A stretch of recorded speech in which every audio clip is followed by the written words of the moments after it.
So, up to question 19 in our catechism, is there any way to escape punishment and be brought back into God's favour? And this is the big question that needs to be answered. If we've been following through our catechism, the situation has been building and building. We've seen since the fall, no one's been able to keep the law. We all sin, we all commit idolatry, and God will not allow disobedience to go unpunished. The threat level is now at critical. But wonderfully, the answer to this question is yes.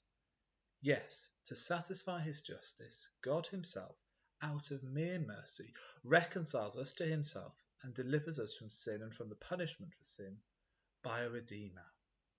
Or the shorter answer in the Catechism, yes, God reconciles us to himself by a Redeemer.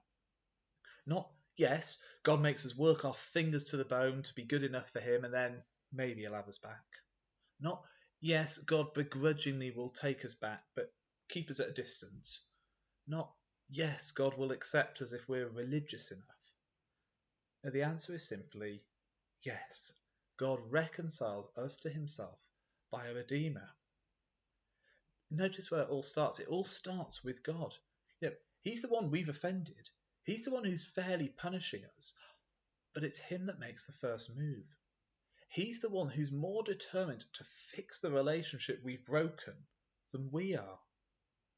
And not just put a sticking plaster on it. No, he's offering a complete reconciliation, a full, proper relationship with himself, like we were made for, like it was with Adam and Eve back in the Garden of Eden.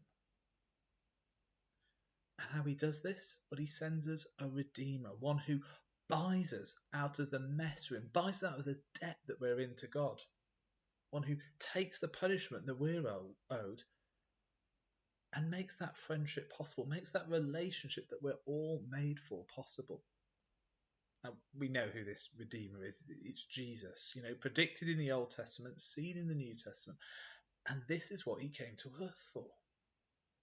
And as we start Advent this week and count down the days to Christmas, when we celebrate his birth, let's use it as a time to reflect on, the mess that we're in, the fact that we need a Redeemer to come and reconcile us to God.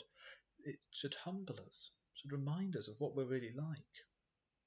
But then also, we can be so thankful that this is what Jesus came to do. It was why he came, and it's what he achieved and won for us so successfully at the cross.